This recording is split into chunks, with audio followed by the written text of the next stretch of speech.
Okay, I had to switch devices. So the round is not quite over.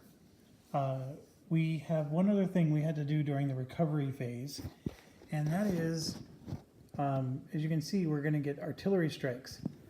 So the other thing I also noticed is we're technically on round 14 and we're moving to 15 next turn. If this moves here, the game ends and we lose. That means that they invaded us. So we have to actually prevent this thing from moving, not once, but twice. So Mr. Jeff here, who eagerly drew these cards all the time, I may have been a little too eager. And as much as I loved the fact that we got a tank and all those units, and you can tell it has helped, right? We're stemming them back quite a lot. We may lose this game and not even score a single point because we won't finish the module if that gets to 15. And here's what's even worse, the artillery strike. We go to every location and we roll a 3d6 anywhere that we're located and just apply hits according to the priority of hits. So we go here, and this 6 means somebody gets hit, so this one is injured. And then we come here, nothing. Now we're there, nothing. Here, nothing. This corner, this spot, Thorncroft, he's injured. The bridge, nothing. The pub is a hit. So the pub regulars get injured. The pavilion, the church, and the shop. Okay, so that's how artillery works. It's brutal. So we just took a lot of damage there, and now we're on turn 15, and I have to draw a British strategy card because I'd be a fool not to. And we got an 11, which is a +1 for us. So we need to win this or we lose the game. And we lost the game. Right there, I rolled a 1. They got a 6. This moves to 15, and the module ends. Game over. I thought I had this one. I thought we were doing well. I mean, I know the main road fell. And this decision here between these two things is so brutal. These tactical cards, I think we can play this game 10 more times and not get as good of a draw as we got from them. I mean, we got an airstrike. We got a med pack at least 3 times. We got all 4 of these. We ended up getting a tank in here too.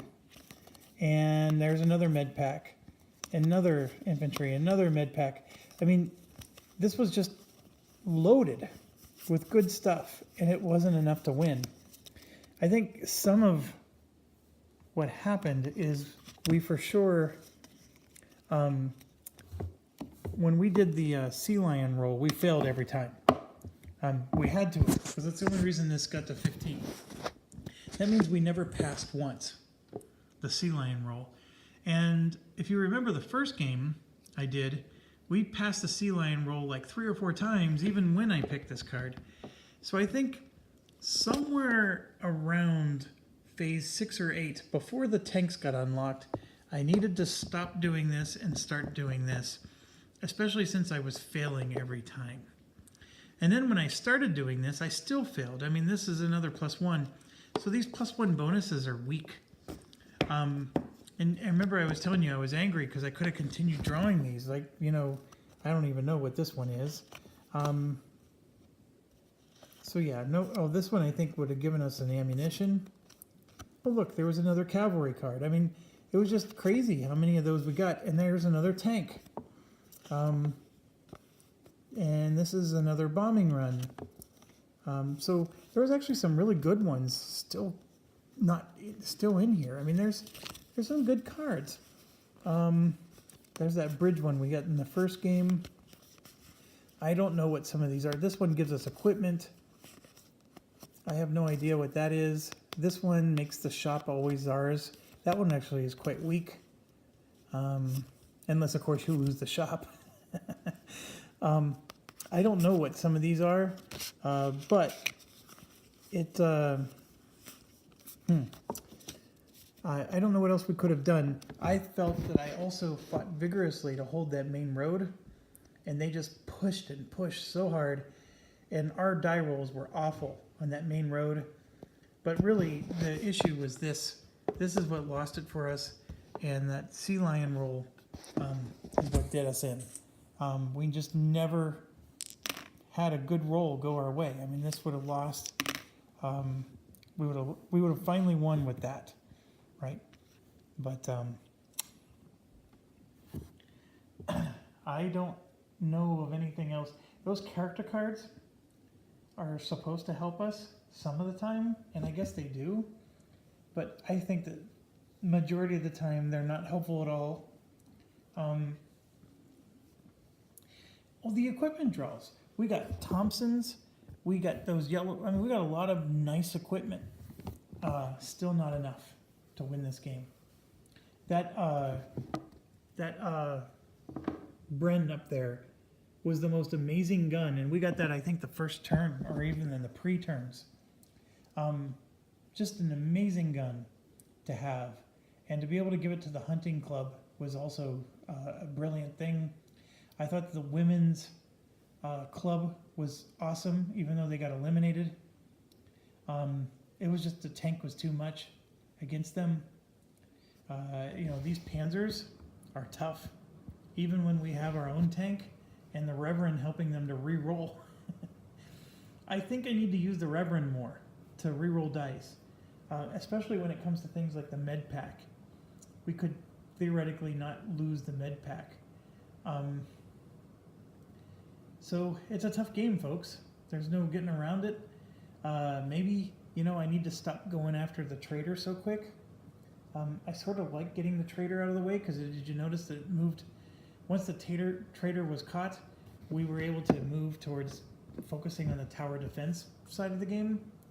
And maybe the only other thing is that Drake is so good, especially with a Lee Enfield, that putting him up in that corner was a bad move. You know who needed to be up in that corner is Thorncraft, because he's got this crappy blunderbuss. So even though he's decent, he could have been up there and used the blunderbuss. So, you know, those are lessons learned. We didn't miss Edith Finley at all. So her being the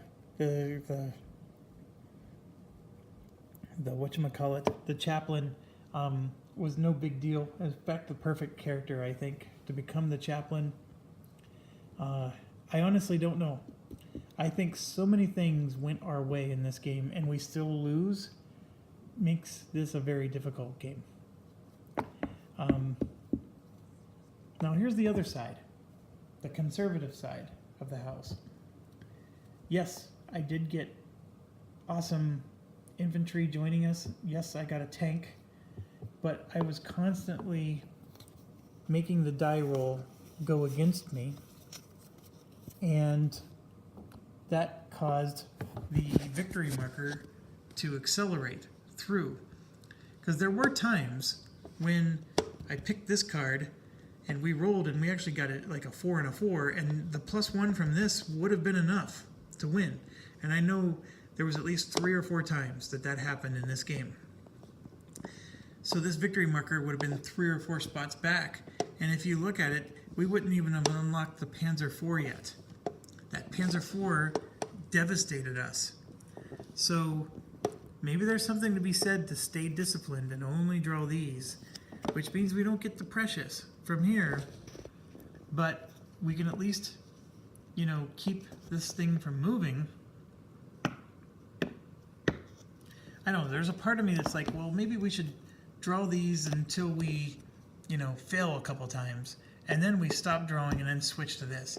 I don't know.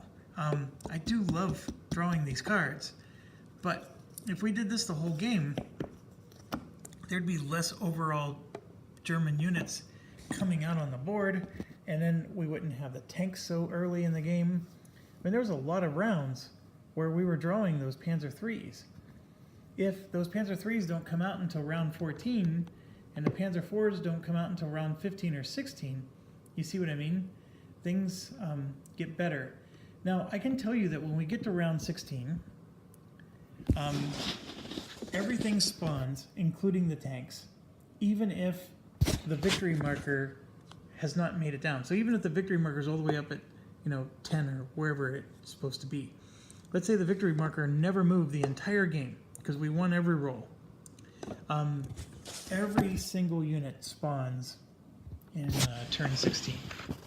So that's the one thing that does happen. So no matter what, you are going to get a Panzer IV and a Panzer III, but it would only be for that one round. And usually you can survive one round. In our case, we did a wonderful job. They only pushed to the bank. That's the only one that actually got out through the outside area, if you think about it. That's well done. We did so good. It was just the sea lion roll. Anyways, folks, there's the second playthrough. Hopefully a little bit sharper than the first one. And thanks for watching. Stay awesome. I might do another playthrough of this, but it's not going to be for a while. I got a lot of commitments between now and New Year's. There's a chance, but I have a feeling I'm going to take a break from this, and if I do get another game like this out, it's going to be Where There Is Discord. So anyways, here you go. This was a second playthrough, maybe a little bit shorter and more streamlined for you. It also showed some extra things that we didn't encounter in the first one. This game is a heavy dice rolling game. There's not a lot of mitigation to those dice, other than maybe the Reverend. That's the only thing. And you saw me getting frustrated when the dice were supposed to work in our favor and they didn't. Sometimes you're rolling 8 dice, 11 dice, and you're not getting a single 6. That can be very frustrating. So anyways, long story short, it is what it is. And this is a very dice chucking kind of game. And, I actually like these kind of games. They're, the dice keep you on your toes. There's nothing you can do about it, and you just have to suck it up and take it, which is what we just did. So, anyways, 2 tries, 2 losses. It's going to leave a bitter taste. Stay awesome. Thank you.